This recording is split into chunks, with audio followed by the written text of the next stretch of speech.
이번 작품은 조경란 작가의 단편소설 그녀들입니다.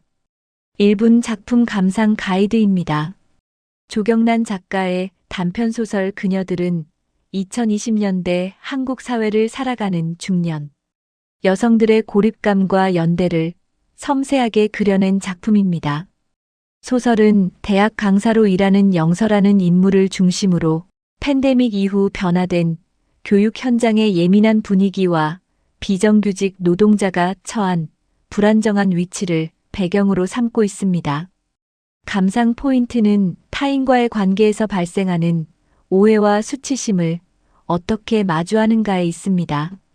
작가는 인물들 사이에 미묘한 심리적 거리를 빈 유리병이나 병아리콩 같은 일상적인 소품을 통해 시각화합니다.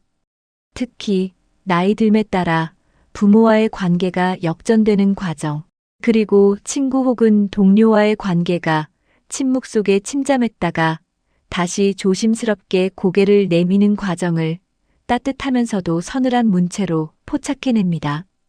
독자는 이 소설을 통해 누군가를 이해한다는 것이 얼마나 어려운 일인지, 그럼에도 불구하고 왜 우리가 타인에게 손을 내밀어야 하는지에 대해 깊이 사유하게 될 것입니다.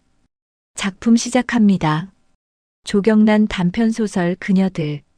6월 중순에도 영서는 자주 지난 3월로 돌아갔다. 소독해 잘 말려둔 유리병에 어머니가 삶아둔 병아리콩을 담고 있는 지금도 말이다. 첫 주 개강하던 날 영서는 15명의 학생에게 종이를 나눠주곤 수업에 원하는 점이나 강사에게 하고 싶은 말을 써달라고 했다. 자기 자신에 관해 강사가 알아두면 좋을 말도 함께. 코로나 이후 우울증과 공황 장애를 앓는 학생들이 늘어 보였다. 수업 중 영서의 목소리에 깜짝깜짝 놀라는 학생도 있고, 밖에 자주 나갔다 와야 하는 학생도, 병원 진료가 예약된 학생도 있었다. 학기 시작 전에 자신에게 그런 정보를 주면 학생에 대한 이해가 생길 듯했다. 왜 수업 중에 돌연히 일어나 화가 난 것처럼 강의실을 나가버리는지, 질문에 대답은 하지 않고 왜 빤히 쳐다보기만 하는지.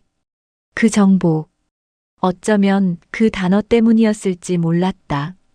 학교 인권위원회에서 연락이 왔다.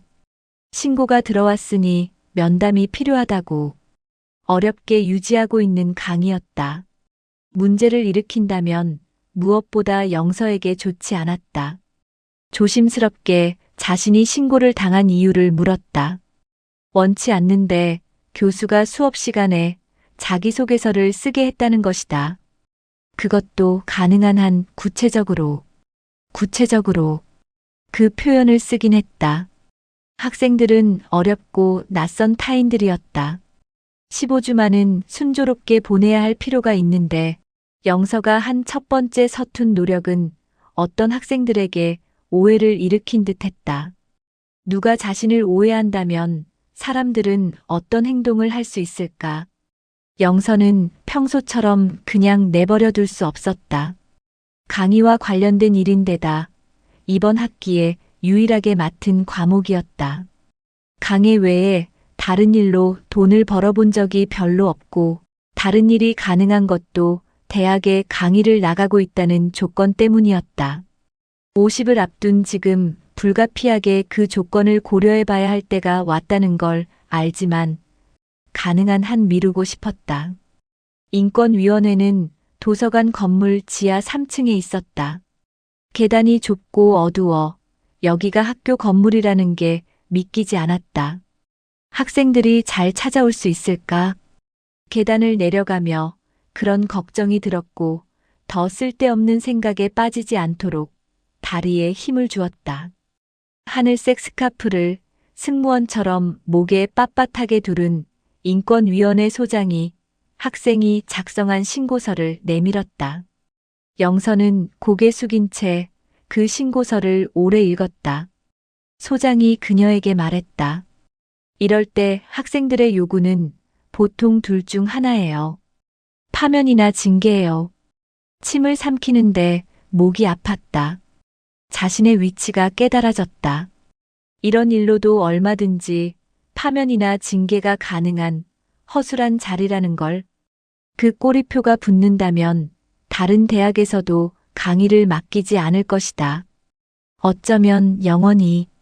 그런데 이번엔 좀 이상해요. 학생들이 원하는 건 사과예요. 사과하고 수업하기. 보기에 따라 소장이 미소 짓거나 의심이 남은 얼굴로 영서에게 넌지시 말했다. 애들도 강의가 취소되는 건 원치 않는 거죠. 아니면 선생님 수업은 듣고 싶은 걸 수도 있고요. 영서는 소장에게 인사하고 나가며 한마디 했다. 계단에 전등이 나갔으니 고치는 게 좋겠다고. 수업 시간이 30분 지나 있었다. 다들 영서가 어디 다녀오는 길인지 알고 있었다. 영서가 강의실로 들어서자 학생들이 모두 올려다봤다. 냉담하게까지 느껴지는 침묵이었다. 어린 괴물들. 영서는 하마터면 그런 말을 내뱉을 뻔했다. 그러자 강단에 선 자신이 더 그렇게 느껴졌다. 영서는 학생들 눈을 피하지 않는 방식으로 자신이 강의실에 끌고 들어온 오해와 수치심을 빤히 응시했다. 사과는 하고 싶지 않았다. 지난 첫 시간에 왜 그 글을 쓰게 했는지 이유를 말했다. 그런데도 영서의 귀에는 사과처럼 들렸다. 긴장으로 떨리는 두 손을 바지 주머니에 찔러 넣으며 물었다. 자, 제가 이제 수업을 시작할까요? 아니면 이 강의실에서 나갈까요? 세 번째 병아리콩을 담았다. 어머니가 삶아서 식힌 병아리콩이다. 어머니에게 새 관심사가 생긴 건 다행이었다. 그게 병아리콩인 건 좀 어떨지 모르지만 어디서 들었는지 병아리콩에 든 단백질이 뇌를 튼튼하게 하고 긍정적인 세포를 생성시킨다고 했다. 영서는 그게 사실인지 아닌지 검색해보고 싶지 않았다. 비록 콩에 불과하지만 어머니가 무언가에 의욕을 보인다는 건 긍정적인 조짐이니까. 다만 어머니가 병아리콩을 사는 방식을 좋아할 순 없었다. 생활비를 아껴야 해. 이 짧은 문장은 매번 어머니의 만트라처럼 들렸다.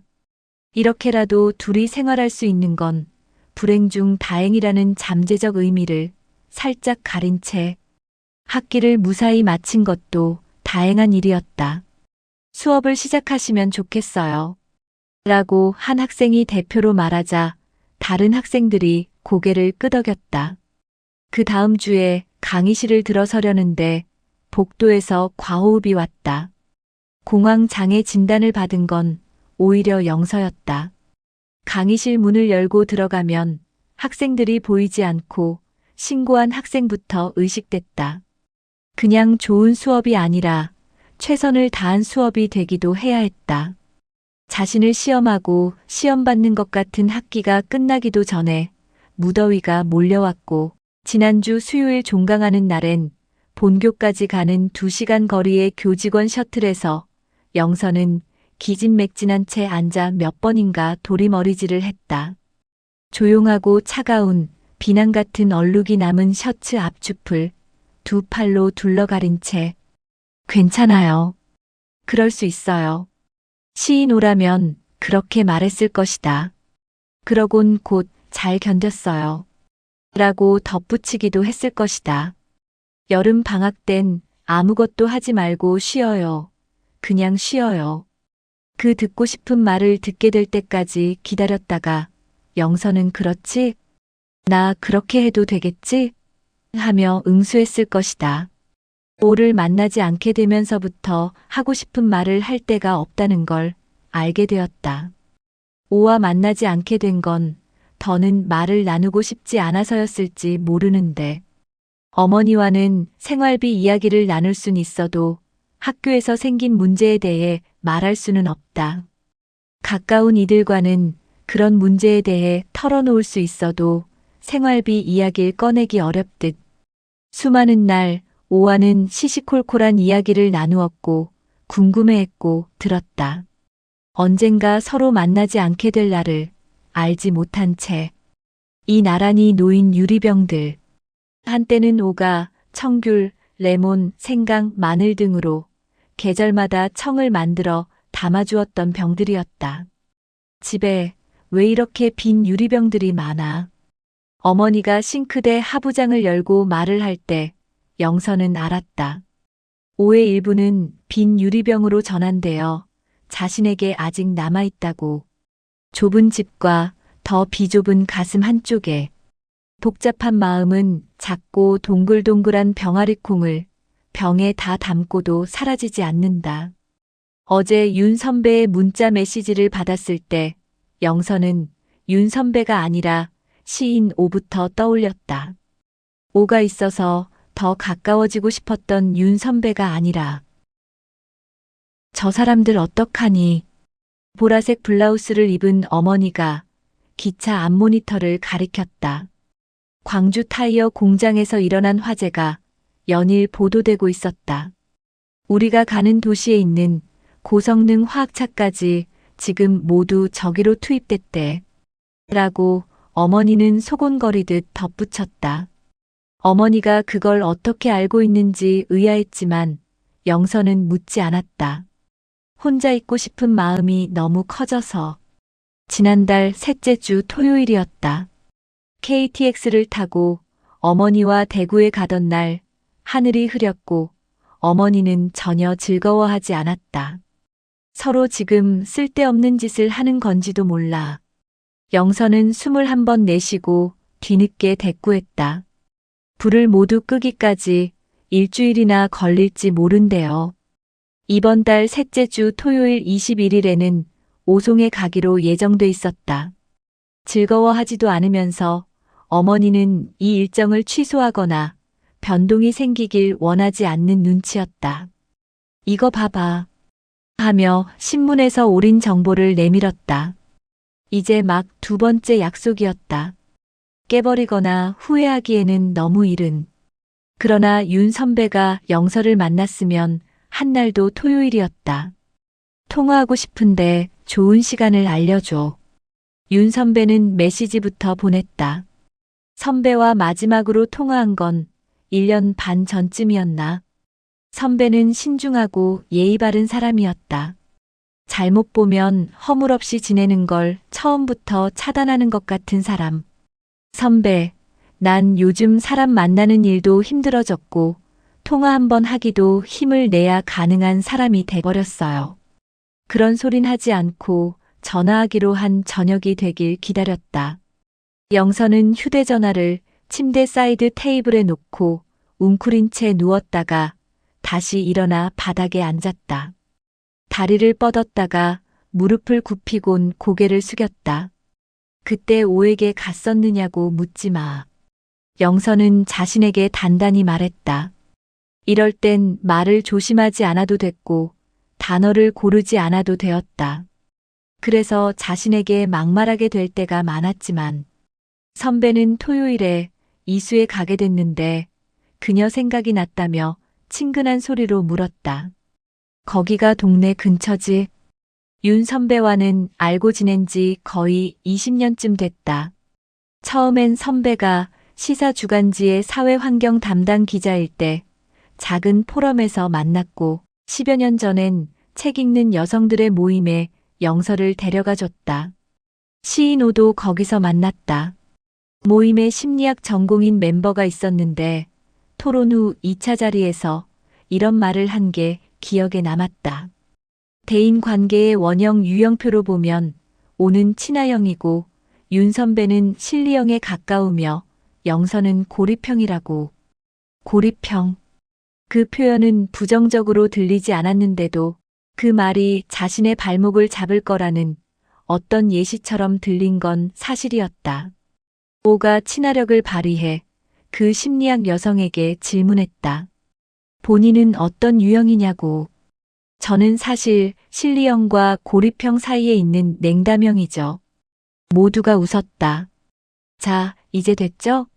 하는 장난스러운 눈으로 오가 영서에게 눈을 깜빡거렸던 순간도 떠올랐다. 그건 오가 영서에게 손을 내밀었던 많은 순간의 시작이기도 했다. 어째서인지 그 모임은 잘 되지 않았고 1, 2년 후 오와 윤 선배와 셋이 만나게 되다가 차츰 그렇지 않게 되었다. 정신없어. 그만 왔다 갔다 하고 밥 먹어. 어머니의 목소리가 자신이 목요일 6시 5분에 안방과 거실 사이에 서 있다는 걸 알아차리게 했다. 어머니와 둘만 남게 된 집이었다. 10년 동안 키웠던 조카가 떠났고 아버지가 떠났고 어머니는 떠나지 않았고 자신은 떠나지 못했다. 18평 안방과 거실과 주방과 주방 옆 작은 방, 현관 옆 자신의 방. 영서는 자신의 삶이 여기에 부려져 있다는 느낌이 들었다. 학교가 아니라 다음 학기 수업은 아직 연락이 없었다. 학원 아르바이트까지 그만두고 한 달만이라도 쉬겠다는 결정은 옳은 게 아닐지 몰랐다. 아무데도 갈 데가 없다는 핑계로 점점 더 아무데도 가고 싶어지지 않았고 날마다 더 그랬다. 영서가 집에만 있자 어머니가 나갔다. 시장으로, 구청 쉼터로, 골목골목으로. 그리고 땀 냄새를 풍기며 집으로 돌아와 영서에게 말을 걸기 시작했다. 밥 먹고 저기 운동장 가서 한 바퀴 돌고 올래? 싫어요. 나가서 누구 좀 만나고 오지 그래. 나중에요. 비행기에서 불나면 짐 챙기지 말고 탈출해야 한다는 거 아냐? 알고 싶지 않아요. 어떤 경우에도 다시 돌아가지 않는 게 중요하대. 언제요?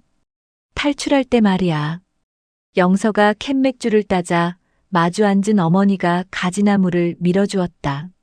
언젠가 어머니의 노인 우울증을 지적했을 때 영서에게 누가 노인이냐? 라고 냉랭하게 되물었던 어머니였다.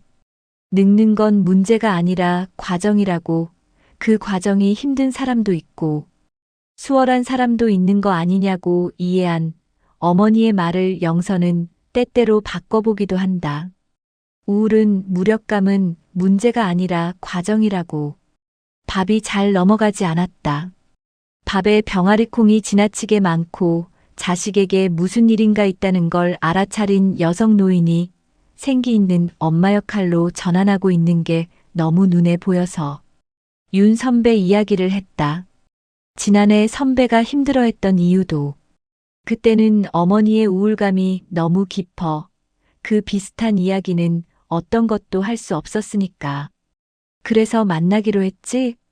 어제 통화를 마치면서 영서는 윤 선배에게 말했다. 아쉽지만 그날 어머니를 모시고 어디 가야 해서 안 되겠다고. 그건 거짓말은 아니었다.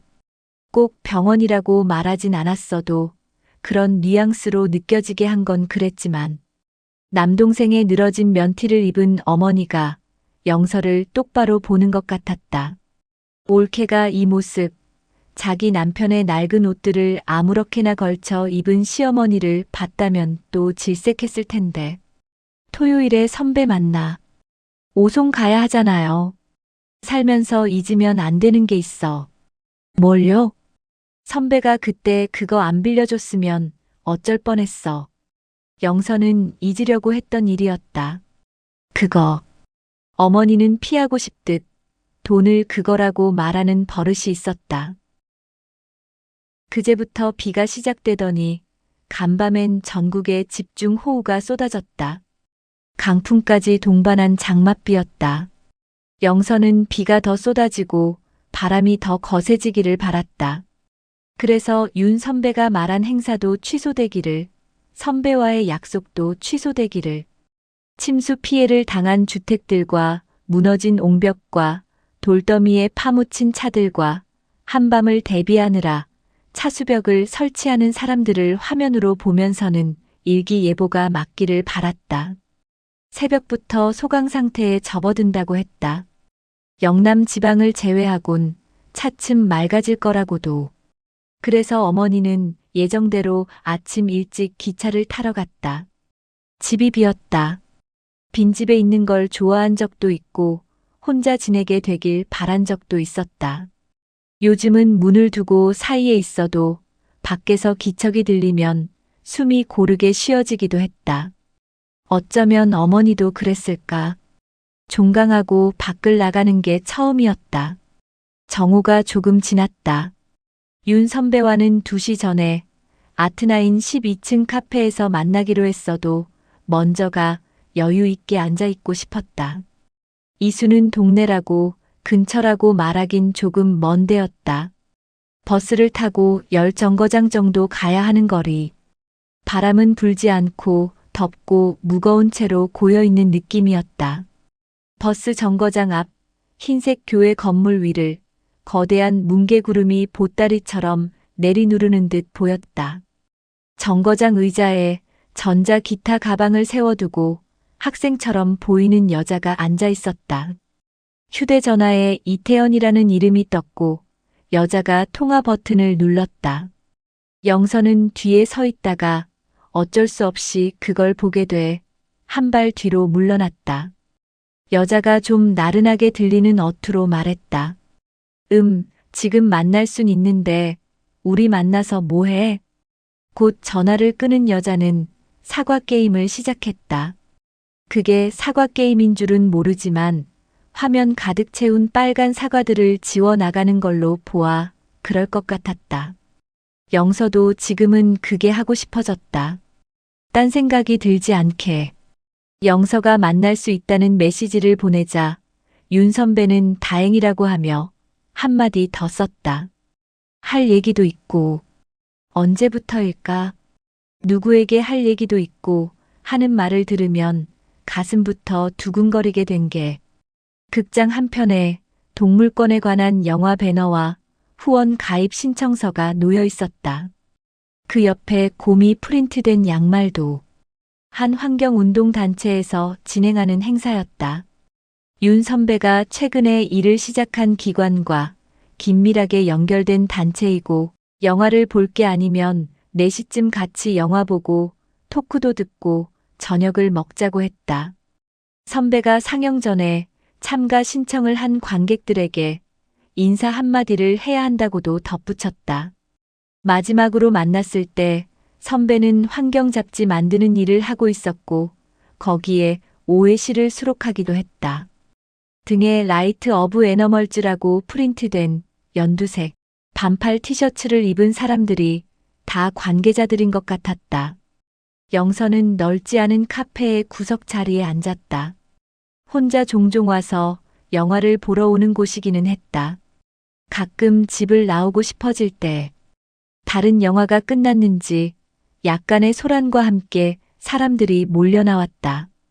영서는 커피를 마셨다. 고개를 들었고 뭐가 잡아끄는 느낌에 관객이 나오는 쪽을 바라봤다. 누가 자신을 보고 있는 것 같아서. 고모. 잠깐이었지만 민호의 표정에서 후회의 빛이 떠올랐다 사라졌다. 그냥 갈 수도 있었는데 하는 13년을 어머니와 같이 키운 조카였다. 어떤 표정만 봐도 알 수 있다고 믿는 작은 존재. 어쩌면 아닐지도 모른다는 짐작이 지금 들지만 말이다. 민호와는 그제 통화했다.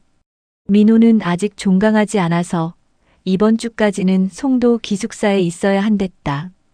그래서 할머니와 동행할 수 없다고. 민호 옆에 키가 반뼘쯤 더 커 보이고 민소매 티에 헐렁한 그레이진을 입은 여자애가 서 있었다. 그냥 그러기만 했는데도 영서는 민호가 안 보여주고 싶어 하는 것을 본 듯했다. 단박에 올케 생각이 났다. 올케는 그녀가 자신을 승민이라는 이름 대신 올케라고 부르는 걸 싫어했다. 그러고 보니 올케는 싫어하는 게 많은 사람이기도 한 것 같다. 영서는 여성 평균 키에서도 6, 7cm가 작아서인지 자신보다 키 큰 여자가 내려다보는 걸 싫어하고 민호의 첫 번째 여자친구 키가 너무 커 보여서 자리에서 일어나려다 말았다. 올케가 이 애들을 봤다면 지금 어떻게 했을까? 영서가 손짓해서인지 뒤편 관객들에게 밀려서인지 그 애들이 엉거주춤하게 테이블 쪽으로 왔다. 우리 고모야. 올케가 대학에 막 입학한 민호에게 한 부탁, 아니, 모종의 다짐을 어겨버린 민호가 여자애에게 말했다. 그 애들이 좀 어색하게 웃으며 앞자리에 앉았다. 몇 주 전인가 민호가 그녀에게 고모단 한 줄짜리 메시지를 보낸 게 떠올랐다. 종강을 앞둔 때여서 왜? 라고도 묻지 못했고 마음 쓸 겨를이 없었다. 영서는 딴 생각에 빠져 있었다. 다른 학생들도 당사자도 눈치채지 못하는 방식으로 인권위원회에 신고서를 제출한 학생을 어떻게 자연스럽게 가해할 수 있을지 몰두하고 있어서 영서는 강사로서 학생을 두고 그런 생각을 했다. 생각하고 또 했다. 그것은 그리 놀라운 일이 아니었다. 영서는 자신이 어른도 선생도 되지 못했고 앞으로도 그럴 수 없단 사실을 잘 알고 있었으니까. 한 학기 내내 영서는 조용하고 끈질기게 그 방식을 고민하면서 스스로에게 고통받았다. 그런데 그때 민호에게 답장하고 왜 그러냐고 물었다면 저 여자애에 관한 이야기를 털어놓았을까? 영서는 민호가 음료수를 주문하러 간 사이에 여자애에게 이름이 뭐냐고 물으려다 관뒀다. 올케가 이 사실을 알면 좋아하지 않을 것 같아서. 여자애가 서글서글한 눈으로 영서를 마주봤다. 민호가 고모 얘기 자주 해요. 그래요? 네, 좋은 교수님이시라고. 영서는 웃었다. 소리 없이 누가 보면 정말 그 말을 듣고 기분이 좋아진 사람처럼. 그러곤 안경을 밀어 올리며 눈을 잠시 문질렀다. 민호가 아이스 아메리카노 2잔을 가져와 앉았다. 고모에게 거짓말하고 송도가 아니라 그것도 집 가까운 극장에서 데이트하다 들킨 표정을 조금 지우고 KTX 표를 2장 예매한 데다 자신이 아닌 어머니의 동행자를 만들어줘야 마음 놓을 수 있을 것 같았다. 학원을 운영하는 올케는 불가능했고 남동생은 상하이로 출장을 가 있었다. 망설이다가 택시 운전사인 김포 삼촌에게도 연락해봤지만 갑자기 토요일 아침에 기차를 타고 영서 대신 어머니와 오송에 갈 수 있는 사람을 구하긴 어려웠고 어머니는 영서가 여기저기 연락한 걸 못마땅해 했다. 나 노인 아니다. 이번엔 멀지도 않고 혼자 갔다 올 수 있어. 그 말은 좀 의외였다. 어머니는 혼자 어딜 가는 일도 혼자 밥을 먹는 일도 혼자 시간을 보내는 일도 못하고 원치 않는 사람이라고 알고 있었으니까. 다음 달엔 같이 가면 되지. 어머니는 보기 드물게 생기 있는 표정으로 영서가 불러준 택시를 타고는 용산역으로 출발했다. 민호는 같이 가줄 줄 알았는데 어머니는 지금도 가위만 보면 민호 생각을 하고 같이 살던 시간을 떠올리며 누가 듣건 말건 중얼거린다. 그때가 좋았다고.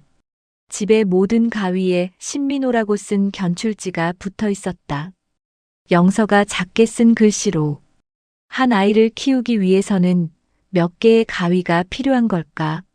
진보리 유치원, 초등학교, 중학교까지 다니며 그 애가 쓴 크기도 색깔도 제각각 다른 가위들이 집 안 곳곳에 아직 남아 있었다. 할 말이 떠오르지 않았다. 민호도 그래 보였다. 어쩌면 민호는 영서라는 가족의 일부를 만남으로써 자신의 여자친구는 모르고 몰라야 하는 지점, 고모와 서로 알고 있는 것에 부끄러워하고 있는지 모른다. 너 그거 좀 안 하면 좋겠어. 여자애가 옆을 돌아보며 주의를 줬다.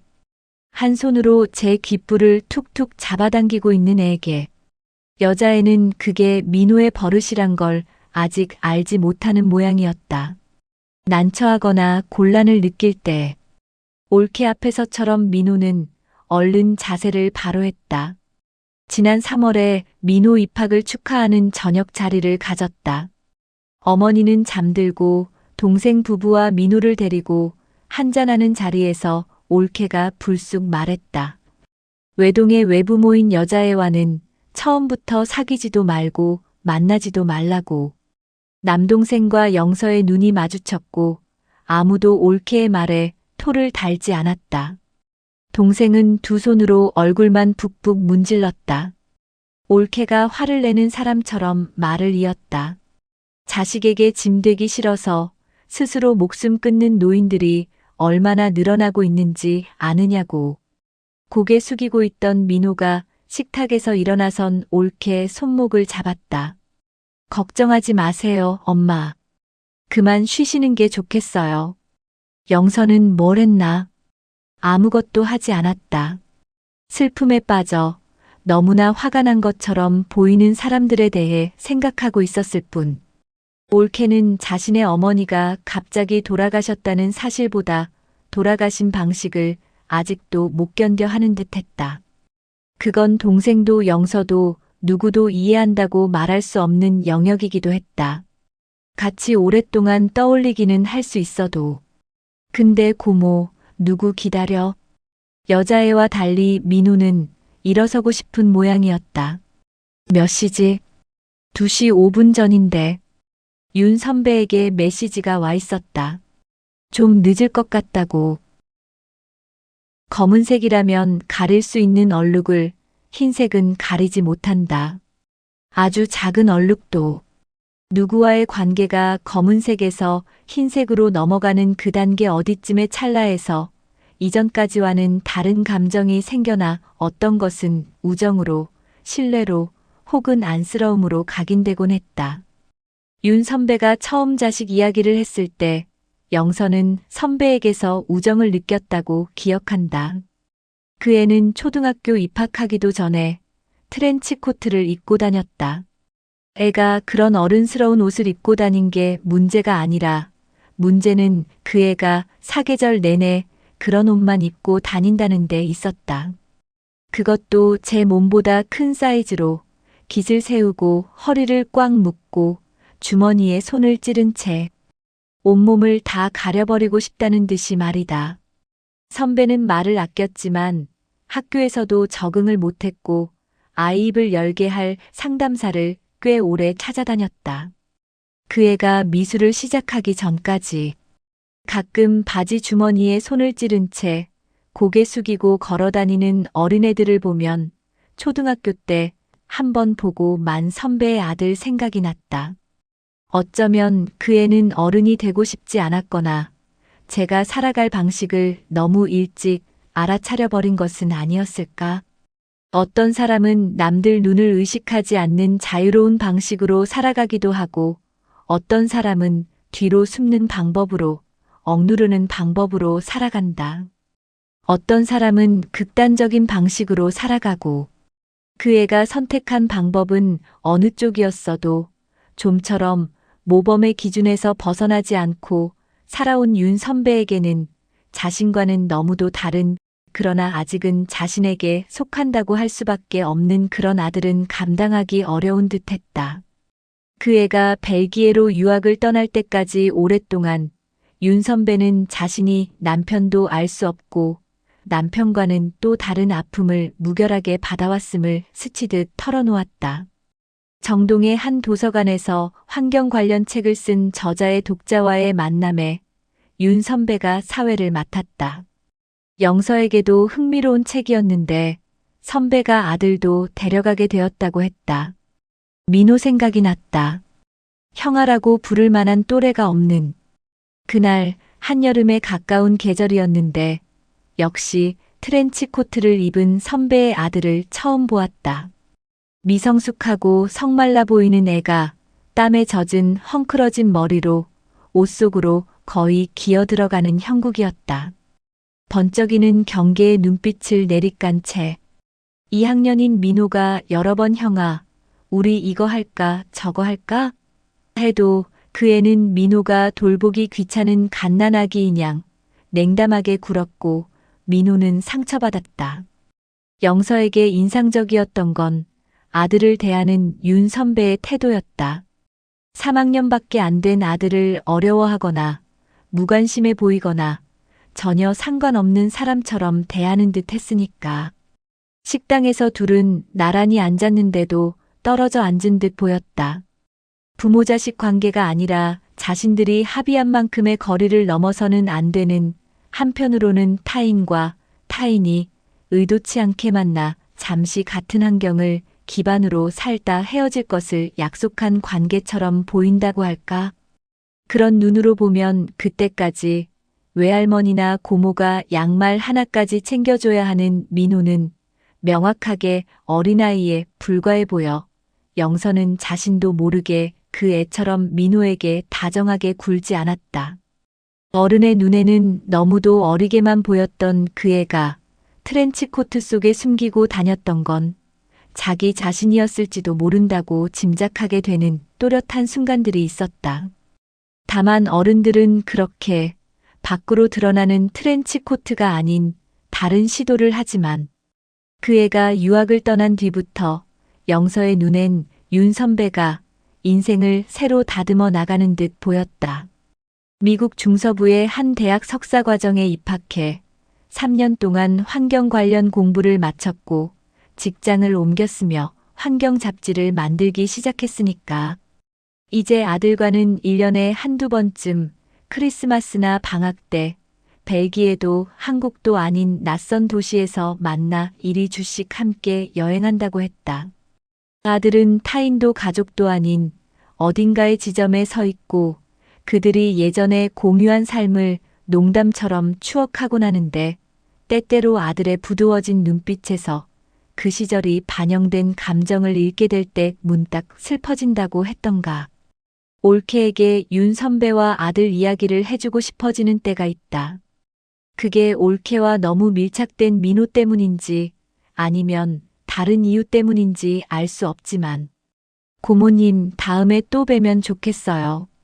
여자애가 엘리베이터 앞에서 명랑한 소리로 인사했다. 민호는 말없이 고개를 숙여 보이곤 버튼을 누르고 문이 닫힐 때까지 영선은 여자애에게 아무 말도 하지 않았다. 검은색에서 흰색으로 관계가 넘어가는 지점, 영선은 윤 선배에게 중간 단계쯤에서 멈췄다. 시인 오아는 그러지 못했다.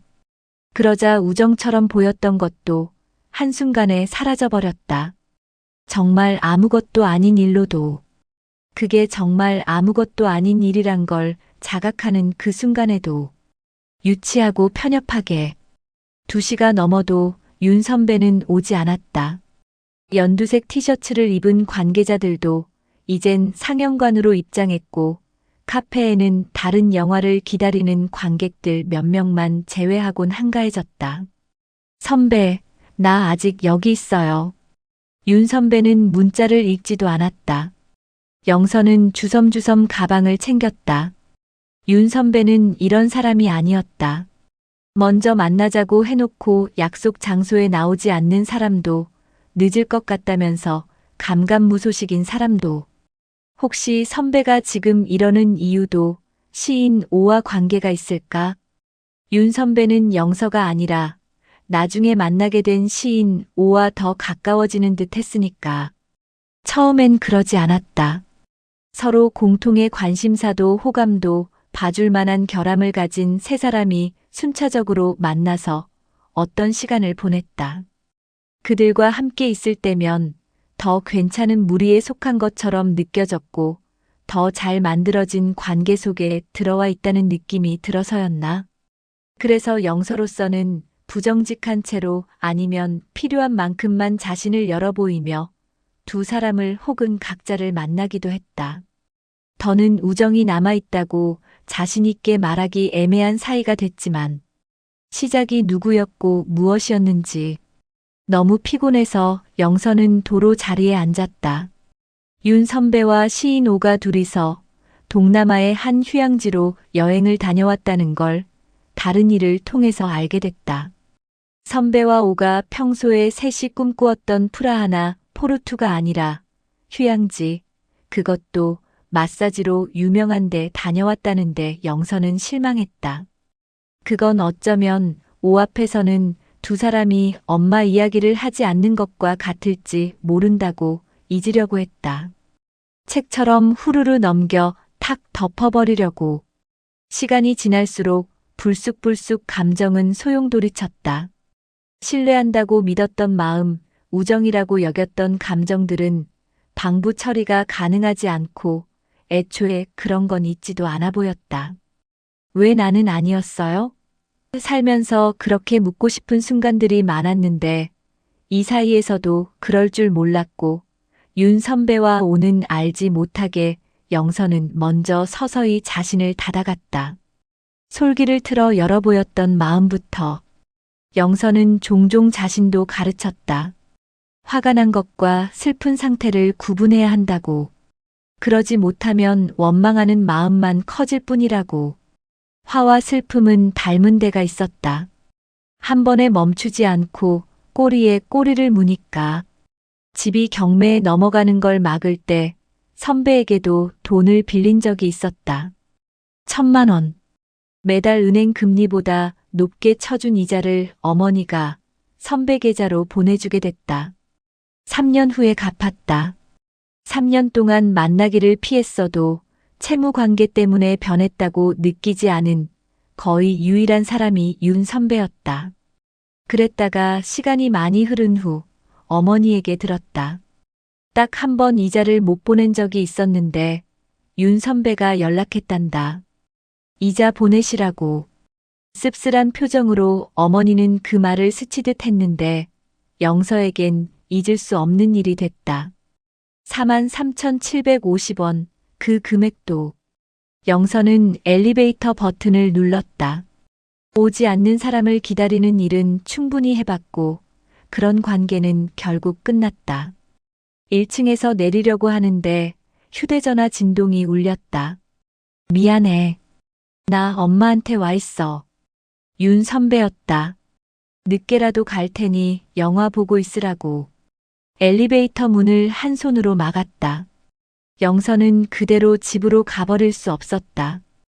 윤 선배의 어머니는 지지난해에 돌아가셨으니까. 선배가 연락해뒀진지 상영관 뒷자리 벽에 기대서 있던 관계자가 영서가 들어서자 이름을 확인하곤 좌석을 속삭여 주었다. 허리를 낮게 구부리곤 영서는 통로를 내려가 이제 화가 아니라 슬픔으로 차오르는 몸을 앞에서 두 번째 줄 피칠에 앉혔다. 시작한 지 30분 가까이 되는 화면에는 아마도 동물이 다니는 산길을 카메라가 따라가는 듯했고 반달곰 같은 야생 동물과 함께 살면서 그의 동반되는 불편함이 없기를 바라는 건 인간의 이기심이 아닌가 하는 내레이션이 흘러나왔다. 야생 동물에 관해 아는 건 없지만 선배의 전공이 기후라는 건 알았다. 윤 선배는 이번에도 환경, 생태 등 각 분야의 다른 전문가들과 함께 일하는 모양이었다. 일하면서 배울 수도 있는 직장이나 사람들을 선배는 추구했으니까. 언젠가 셋이 저녁을 먹는 자리에서 윤 선배가 우리 나중에 같이 책을 써봐도 좋을 것 같아. 라고 말한 적이 있었다. 시인 오는 오, 그거 좋은데요. 반응했지만 영서는 말을 아꼈다.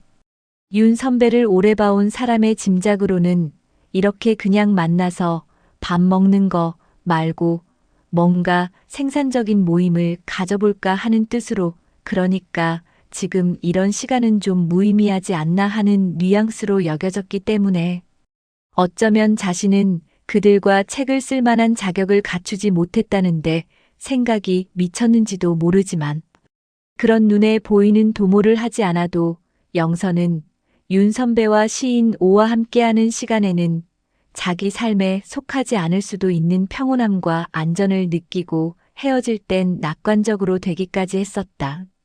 무슨 책을 쓰든 두 사람만이 공동으로 작업해야 할 것 같았고 자신의 자리는 모자라거나 없는 게 나았다. 객관적으로 보면 그랬다. 영서가 학교에 자리 잡지 못한다면 화면에 53이라는 애칭으로 불리는 KM53번 야생곰이 등장했다. 이 영화의 중심 동물인가? 영화에 집중하려고 했지만 빈 옆자리가 더 신경 쓰였다. 돌아가셨는데 엄마에게 가 있다는 선배의 자리. 1년 반 전에 어머니가 돌아가시고 난 후부터 선배는 달라졌다. 영서는 부고조차 받지 못했고 시인호도 마찬가지였다. 장례를 치르고 한 달 후쯤인가 선배가 통화하고 싶다고 연락해서 알게 됐다. 너무 경황이 없어서 연락하지 못했다고 하곤 선배는 침묵했는데 그 침묵에 더 많은 말이 담겨 있었다. 연락하지 못한 게 아니라 안 한 거였고 경황이라는 표현은 충격이라고 바꿔 들렸다. 아버지가 10여 년 전에 돌아가신 후 그때는 영서도 조문을 갔고 선배 아들이 벨기에에서 오지 않은 걸 기억했다. 혼자가 된 친정어머니를 여동생과 번갈아 가며 모셨다. 한두 달씩 어머니는 딸들의 집을 옮겨 다니며 지냈다. 어머니 말수가 줄어들고 딸들이나 사위들 눈치를 보는 게 느껴졌지만 뭘 어떻게 해주기보단 많은 경우에 짜증부터 났다고 했나? 어머니가 갑자기 배가 아프다고 해 응급실에 갔는데 그게 마지막이 됐다. 코로나가 끝났지만 한밤에 중환자실 면회는 금지돼 선배는 집으로 돌아갔다고. 새벽에 병원에서 전화가 왔다. 요도 감염에 의한 폐혈증으로 사망. 선배는 담담하게 전했다. 선배가 전화한 이유는 따로 있었다. 엄마가 돌아가시고 나서 뭔가가 무너져 내렸는데 좀 괜찮아지면 보자고. 이해할 것 같아요, 선배. 그렇게 말하는 건 가식 같았다. 이해할 수 없었고 아직은 알고 싶지도 경험하고 싶지도 않았으니까 아무 할 말이 없었다. 그런 순간이 너무 자주 생겨났다. KM53번은 관리자들이 정한 서식지인 지리산에서 벗어나 사람의 길, 고속도로와 숲을 가로질러 한사코 수도산으로 이동했다. 몇 번이나 잡혀오고 다시 탈출하고 곰은 그 길을 태생적으로 기억하고 있어 보였다. 자신이 살아야 하는 땅을 혹은 살고 싶은 자리를. 뒷자리 관객 중 누군가 안타까운 숨소리를 냈다. 곰을 추적하려면 발신기의 배터리를 교체해야 해서 1년에 한 번씩은 마취총을 쏘아 잡아야 한다고 한다. 꿀이 든 포획틀은 경험이 없는 새끼 곰 외에 더는 통하지 않는다고. 학습 능력이 생긴 곰이 더는 들어가지 않아 흥분하고 공격성을 갖게 하는 마취총을 쏠 수밖에 없나 보았다. 영서는 자리를 고쳐 앉았다. 불길한 직감이 들었고 여기 모인 관객들이 아무리 안타까워해도 이미 늦었고 그 예감은 결국 들어맞게 될 것이다. 이제야 영화에 몰입하고 싶은 마음이 들었다. 인터뷰이가 KM53번의 죽음에 대해 자신의 의견을 말했다. 왜 그 마취총을 맞은 야생 곰이 다른 데도 아니고 얕은 개울로 가서 코를 박고 죽었는지. 그러나 전문가는 눈물이 그렁그렁한 눈으로 다 말하지 못하고 망설이는 듯했다.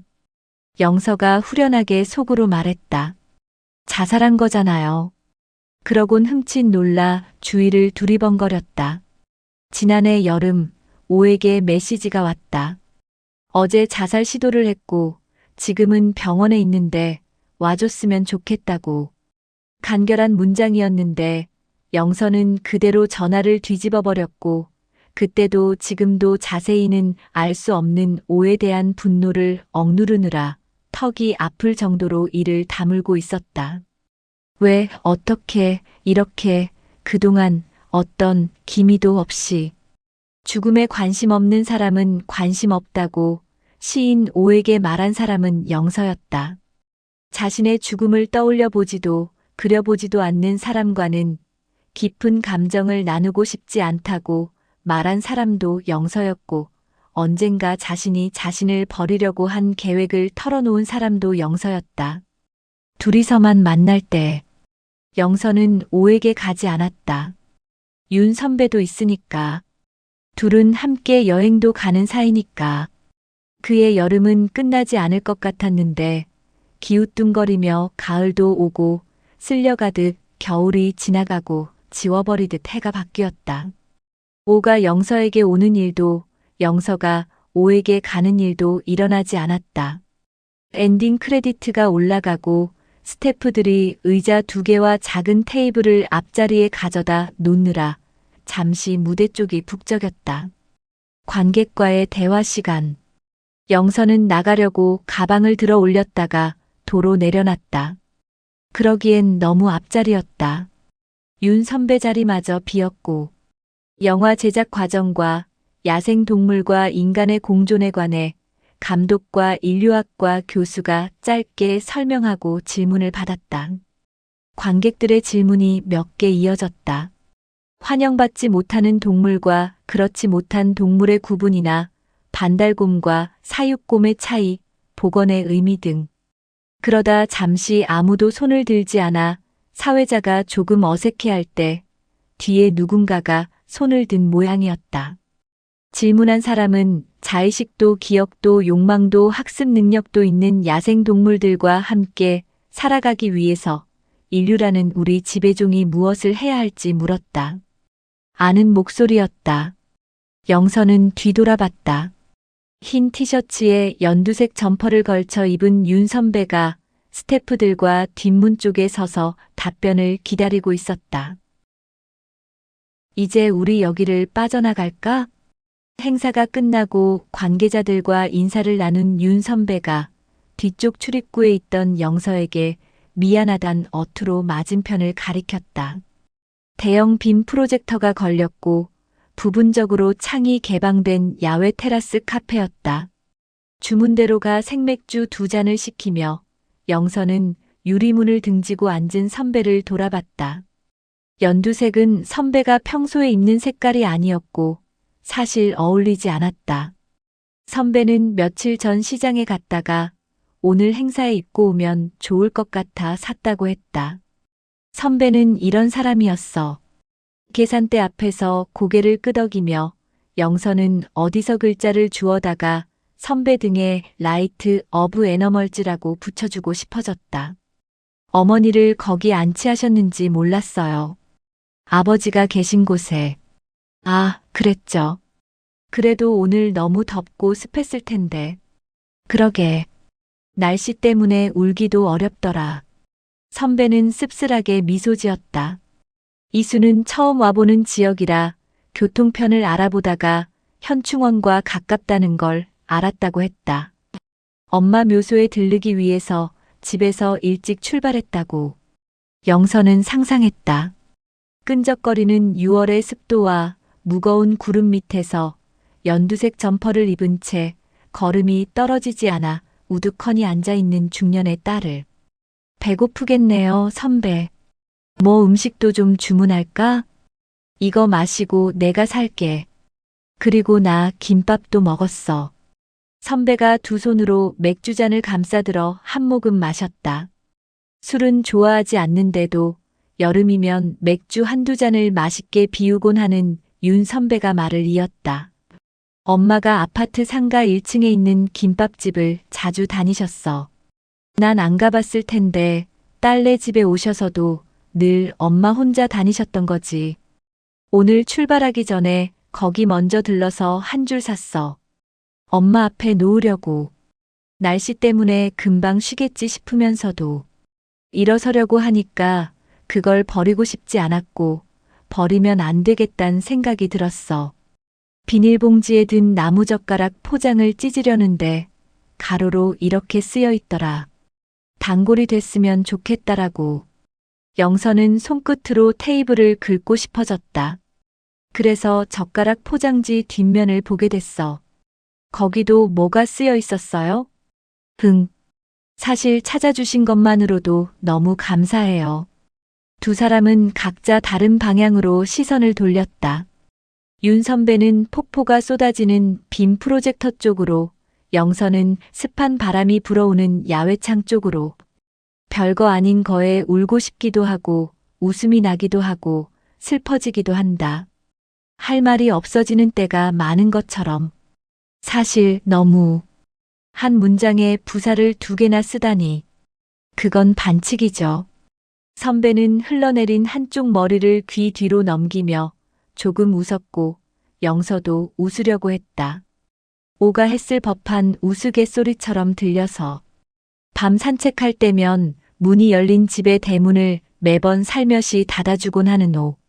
사계절 내내 면바지 면티에 에코백만 들고 다니면서도 가죽은 물론 링이며 지퍼 같은 소재 하나까지 모두 땅속에 3년 동안 묻어뒀다가 소량만 제작한다는 브랜드의 청키백을 딱 하나 갖고 싶다고 말하노.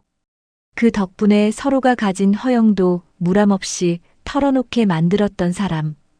우정은 서로의 삶에 어쩔 수 없이 지문을 묻혀가듯 어떤 것은 지워지지 않는 걸까.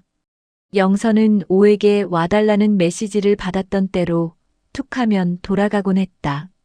일깨우듯 영서의 잔에 자신의 잔을 갖다 대며 선배가 물었다. 어머니는 좀 어떠셔? 청력이랑 우울감이 많이 안 좋다고 했잖아. 지난번에. 내 목소리만 점점 커져요. 보청기는 안 끼신다고 해서요. 그래. 어머니랑 사는 우리 또래들이 목소리가 커지긴 커지더라. 선배가 지난번 전화할 때 어떤 후배 이야기해 준 적 있었죠? 어머니랑 둘이 사는 후배가 있는데 어머니를 위해서 한 달에 한 번씩 당일 기차 여행 다녀온다고. 노인 우울증에 효과도 있고 나중에 어머니 돌아가셨을 때 이건 하길 잘했어 하는 거 하나쯤은 있어야 덜 후회하고 슬퍼질 거라고. 그 말이 계속 떠올라서 지난달부터 나도 시작해봤어요. 얼마나 갈진 모르겠지만 오늘이 그 두 번째 날이었다고 말하진 않았다. 선배가 그 후배 이야기를 해준 게 어머니의 임종 소식을 알리는 밤의 통화 때였다는 것도. 그 일을 하도록 영서의 마음을 움직인 건 선배의 후배 일화가 아니라 선배가 전화를 끊을 때 한 한마디였다는 것도. 엄마가 살아계신 것만으로도 그냥 좋은 일이었어. 그걸 몰랐어. 이번에는 윤 선배가 맥주와 피자를 주문하러 계산대로 갔고 저녁부터 다시 장맛비가 쏟아지려는지 12층 창밖에 구름이 어두워져 보였다. 영서는 잠깐 휴대전화를 열어 어머니가 보낸 사진을 확인했다. 오송의 수암골이라는 작고 오래된 마을에 가보고 싶다고 한 사람은 어머니였다. 지난달 첫 당일 여행을 다녀오는 길에 영서는 거길 왜 가고 싶은지 묻지 않았는데 어머니에게 가고 싶은 데가 또 있을 거라는 추측 때문에 조금은 혼란스러워졌다. 아직 모르는 게 많은 것 같은 딸이 마신 맥주캔을 깨끗이 씻어 모은 돈으로 병아리콩을 사는 어머니. 그래요, 그래. 영서는 무턱대고 고개를 끄덕였다. 엄마들은 자신이 노인이라는 걸 언제 어떻게 받아들일까요? 글쎄, 난 이제 물어볼 수도 없고, 아마도 그냥 우리처럼 잘 몰라서 혼란스러워하지들 않으셨을까? 우리는 우리가 중년이 됐다고 인정하지만 그게 실은 어떤 건지, 거기에 뭐가 필요한지 알지 못하는 것처럼. 화제를 돌려야 할 것 같아서 영서는 여기서 우연히 조카를 만난 이야기를 윤 선배에게 했다. 가족에겐 비밀로 한 여자친구를 봤다고도. 다시 봤으면 좋겠다고 해서인지 스스럼 없이 밝아서인지 영서는 등에 아직은 홀어머니를 짊어진 그의 그 젊은 여자애가 헤쳐나갈 미래의 생활 방식이 문득 궁금해졌지만 그건 말하지 않고. 그래서 어떻게 했어? 저 단체에 회원 가입시켰어요. 최소 회비로. 선배와 영서는 킥킥 웃었다. 웃음소리가 잦아들고 영서는 더는 미룰 수 없다는 걸 알았다. 가슴이 무겁게 뛰었다. 할 말이 있다면서요, 선배? 아, 그랬지. 뭔데요? 언젠가 우리 오하고 셋이 만나고 있을 때였는데. 무슨 소리 끝에 영서가 이런 말을 했어. 학교에 자리 잡지 못할 것 같다고. 영서는 고개를 끄덕였다. 다른 누군가에게 그 말을 입 밖으로 꺼낸 적은 없었다. 윤 선배와 시인 오와 있을 때 마음 깊은 데서 뭔가 쩍 벌어지면서 그 말이 밖으로 튀어나왔고 제 귀로 그 목소리를 듣자 사실이 확인되는 것 같았다. 밀려난 게 아니라 부족해서라고. 앞으로도 자신을 위한 자리는 없는 게 당연해지고 있다고. 그날 영서는 그 말에 대한 두 사람의 반응을 기다린 게 아니었을 것이다. 대화의 흐름과도 상관없이 하고 싶은 말을 툭 내뱉은 거에 가까웠다. 종종 자신의 그런 태도가 문제가 있다는 걸 알지만 고쳐지지 않을 때처럼. 내가 아무 말도 하지 않았어. 그때 아니라고, 그렇지 않을 거란 말을 하고 싶었는데 다른 대화로 흘러가 버렸고 그 자리가 그냥 끝나버렸어.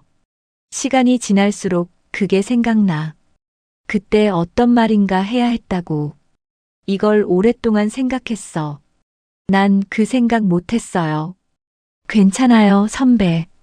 그때 그러는 게 아니었는데. 마음에 내내 걸려. 윤 선배의 얼굴이 그늘지고 지쳐 보였다. 내내 마음에 걸리는 일, 그리고 앞으로 그렇게 될 일. 영서는 종강하던 목요일에 대해 말하고 싶어졌다. 그 애에게 무슨 말이든 해야 했다고.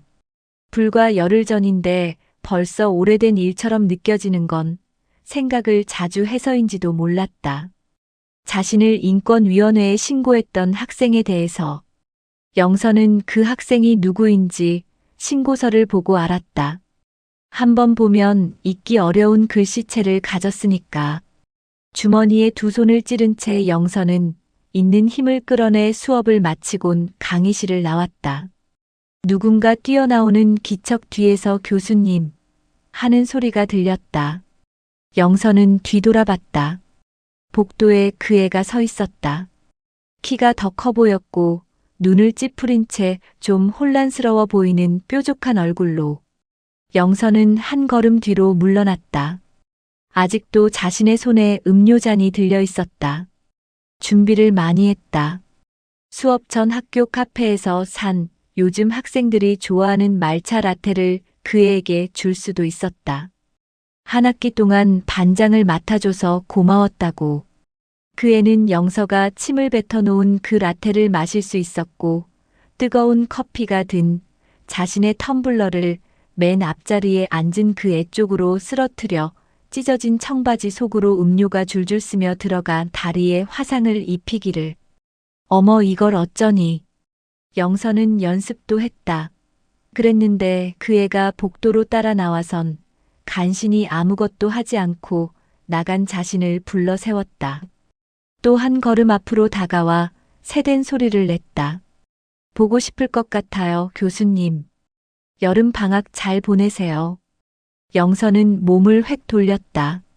한 손에 라테 잔을 들고 한 손에 출석부를 든 채 뛰다시피 계단을 내려왔다.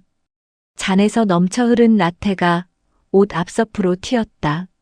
말할 수 없다. 어떤 이야기들은 언젠가는 말할 수 있는 이야기도 있다. 서로에게 아직 남아있는 이야기가 있고 어쩌면 앞으로 더 생길지 몰랐다. 영서는 고개를 주걱거렸고 선배도 그랬다. 잔은 비었고 이제 저녁이 오기 전에 각자의 집으로 돌아가야 했다. 밤부터 장맛비가 다시 거세진다고 하니까. 윤 선배가 음료잔과 접시가 든 트레이를 두 손으로 받쳐들며 자리에서 일어났다. 잠깐만요, 선배. 영서는 가방에서 꺼낸 유리병을 선배가 맨 가방 안으로 넣어주었다. 어머니가 볶은 거예요. 선배 주라고요. 트레이를 반납하고 윤 선배와 영서는 엘리베이터 앞으로 갔다. 생각난 듯 선배가 말했다. 어쩌면 서로를 이해해서 멀어질 때도 있을 거야. 그 말을 하기 위해서 선배는 여기 온 것 같았다. 현충원에서 그냥 집으로 돌아가 버릴 수도 있었을 텐데. 엘리베이터는 지하 6층에서부터 올라오고 있었다. 두 사람은 엘리베이터를 사이에 두고 마주 보았다. 오는 잘 있나요? 잘 지내. 한번 안아줄 수도 있었는데 그러지 못했어요. 겨울에 만나. 화가 난 게 아니라 슬픈 것 같아요. 마음 잘 돌보고. 선배도요. 엘리베이터가 왔고 영서는 아까와는 다른 마음으로 1층 버튼을 눌렀다. 작품 해설입니다. 웅크린 마음들이 서로의 어깨를 만지는 시간. 무더운 6월의 열기 속에서 영서는 자꾸만 지난 3월의 강의실로 되돌아갑니다. 대학에서 시간 강사로 일하며 어렵게 자리를 지켜온 그녀에게 날아든 한 장의 신고서는 평온하던 일상을 수치심과 분노로 뒤흔들어 놓습니다. 수업 첫날 학생들을 더 잘 이해하고 싶어 건넨 자기소개서 장문 요청이 누군가에게는 인권 침해라는 오해로 다가갔던 것입니다. 소설은 이 작은 사건을 실마리로 삼아 50을 앞둔 중년 여성이 겪는 사회적 위치의 불안함과 가족 및 친구 관계에서 느끼는 지독한 고립감을 차분하게 풀어냅니다. 영서는 집으로 돌아오면 늙어가는 어머니와 마주합니다. 남편 떠나보내고 우울의 늪에 빠져있던 어머니는 어느 날부터인가 병아리콩을 삶아 유리병에 담는 일에 집착하기 시작합니다. 좁은 집 안에서 두 여성은 각자의 슬픔을 견디며 병아리콩 같은 작고 동글동글한 일상들을 채워나갑니다. 그러던 중 영서는 오랫동안 소원했던 윤 선배로부터 연락을 받습니다. 과거 시인 오와 함께 셋이서 각별한 우정을 나누었던 시절이 있었지만 어떤 오해와 침묵이 겹치면서 그들의 관계는 빈 유리병처럼 속이 비어버린 상태였습니다. 작가는 영서라는 인물의 내면을 통해 우리가 타인에게 투사하는 기대와 그것이 무너졌을 때 느끼는 배신감을 날카롭게 포착합니다. 영서가 시인 오의 자살 시도 소식을 듣고도 끝내 병원에 가지 않았던 이유는 자신의 상처를 가장 잘 알아주리라 믿었던 상대가 보여준 극단적인 무력감에 대한 공포였을지도 모릅니다. 누군가를 깊이 사랑하고 신뢰한다는 것은 그 사람의 가장 어두운 시면까지 감당해야 한다는 뜻이기에 영서는 차라리 고립을 선택함으로써 자신을 보호하려 합니다. 소설의 후반부 영서와 윤 선배가 영화관 카페에서 만나는 장면은 이 작품의 백미입니다. 야생곰의 죽음을 다룬 영화를 본 뒤 두 사람은 맥주잔을 앞에 두고 그동안 묵혀두었던 진심을 조심스럽게 꺼내놓습니다. 윤 선배는 오래전 영서가 던졌던 불안한 고백에 제대로 답해주지 못했던 순간을 사과합니다. 그 사과는 대단한 해결책을 제시하지는 않지만 적어도 영서의 마음 한구석에 맺혀있던 응어리를 녹여내기에 충분했습니다. 이 글을 읽으며 저는 제 삶의 수많은 영서들을 떠올렸습니다. 누군가에게 선의로 건넨 말이 날카로운 화살이 되어 돌아왔을 때, 혹은 믿었던 친구가 내가 아닌 다른 이와 더 가까워진 것을 알았을 때 느꼈던 그 치졸하고도 아픈 감정들 말입니다. 우리는 나이가 들수록 더 능숙하게 관계를 맺을 줄 알았지만 사실은 더 겁쟁이가 되어 자신만의 성벽을 높이 쌓고 있었던 것은 아닐까요? 영서가 어머니가 볶아준 병아리콩 병을 윤 선배의 가방에 넣어주는 마지막 장면에서 저는 가슴이 뭉클해졌습니다. 그것은 100마디 말보다 진한 화해의 몸짓이었고 서로의 삶에 지문을 묻히며 살아갈 수밖에 없는 인간의 운명을 받아들이는 모습이었습니다. 작품 속 야생곰이 자신이 살고 싶은 자리를 찾아 끊임없이 탈출하듯 우리 역시 고립이라는 포획 틀에서 벗어나 누군가에게로 가닿고 싶어 합니다. 비록 그 과정에서 마치 총을 맞은 것처럼 아프고 비틀거릴지라도 결국 우리는 타인의 숨결이 느껴지는 곳으로 발걸음을 옮기게 됩니다. 저 역시 이 소설을 덮으며 잊고 지냈던 오랜 친구에게 짧은 안부를 묻고 싶어졌습니다. 이해해서 멀어지는 것이 아니라 이해할 수 없음을 인정하기에 곁에 머물 수 있는 그런 어른의 우정을 저도 이제는 배우고 싶습니다. 심리학적 등장인물 분석. 소설 속 인물들은 각기 다른 방식으로 심리적 방어 기제를 작동하며 살아갑니다. 주인공 영서는 전형적인 회피형 고립의 심리를 보여줍니다. 그녀는 타인과의 갈등이 발생했을 때 정면으로 돌파하기보다는 자신만의 동굴로 숨어버리는 경향이 있습니다. 학생의 신고로 인해 인권위원회에 불려가면서 겪는 수치심은 그녀의 자아를 심하게 흔들어 놓지만 그녀는 이를 겉으로 드러내는 대신 내면의 비난과 혐오로 승화시킵니다. 영서가 신고한 학생을 향해 어린 괴물들이라고 생각하면서도 동시에 자기 자신을 어른도 선생도 되지 못한 존재로 규정하며 괴로워하는 모습은 외부의 공격을 내면화하여 스스로를 처벌하는 우울적 심리 구조를 잘 보여줍니다. 반면 윤 선배는 신리형과 책임감이 결합된 인물로 분석됩니다. 그녀는 아들과의 관계에서 적절한 거리를 유지하며 자신의 삶을 개척해 나가는 강인함을 보여주지만 동시에 과거 영서의 상처를 보듬어주지 못했던 순간을 오랫동안 마음에 담아두는 세심한 죄책감을 지니고 있습니다.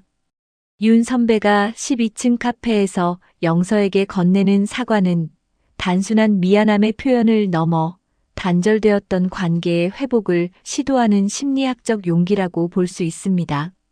어머니라는 인물은 노년기의 상실감과 생존 본능이 교차하는 지점에 서 있습니다. 배우자를 떠나보낸 뒤 겪는 우울증을 병아리콩이라는 새로운 대상에 투사함으로써 삶의 의지를 이어가려 합니다. 딸의 눈치를 보면서도 생기 있는 엄마 역할을 수행하려는 모습은 자식에게 짐이 되지 않으려는 노년의 고독한 자기 방어이자 사랑의 방식입니다. 시인 오와 영서의 관계는 투사와 실망의 과정을 보여줍니다. 영서는 오를 통해 자신의 결핍을 채우려 했지만 오가 자살을 시도했다는 사실을 알게 되었을 때 분노를 느끼며 관계를 끊어버립니다. 이는 상대방의 약점이 곧 자신의 약점을 직면하게 만들기 때문에 발생하는 거부 반응으로 이해할 수 있습니다. 결국 이들은 각자의 상처와 한계를 지닌 채 서로의 거리를 조절하며 그녀들만의 연대를 이어나갑니다. 마지막으로 함께 읽으면 좋은 작품들을 추천하려고 합니다. 조경란의 그녀들과 함께 읽으면 좋은 작품으로 신경숙의 엄마를 부탁해를 추천합니다. 두 작품 모두 어머니라는 존재를 딸의 시각에서 재발견한다는 공통점이 있습니다. 그녀들 속의 어머니가 병아리콩을 담으며 삶의 의지를 다지는 모습은 엄마를 부탁해에서 가족들을 위해 헌신하던 엄마의 보이지 않는 내면과 맞닿아 있습니다. 두 소설 모두 가장 가까운 관계임에도 불구하고 서로를 온전히 알지 못한다는 서늘한 진실을 공유하며 그 간극을 메워가는 과정을 감동적으로 그려냅니다. 또한 은희경의 새해 선물을 함께 읽어보길 권합니다. 그녀들의 영서가 지닌 냉소적이면서도 내면으로 침잠하는 시선은 새해 선물의 어린 주인공 진이가 세상을 바라보는 관찰자적 시점과 닮아 있습니다. 타인에게 상처받지 않기 위해 스스로를 고립시키면서도 끊임없이 누군가의 지문을 그리워하는 인간의 모순적인 심리를 두 작가 모두 탁월하게 묘사하고 있습니다. 그녀들이 중년 여성이 느끼는 삶의 무게를 다룬다면 새해 선물은 그 감정의 뿌리가 어디에서 시작되었는지 추적해보게 만드는 경험을 선사할 것입니다. 여기까지 조경란 작가 단편소설 그녀들이었습니다. 오늘도 함께 해주셔서 감사합니다.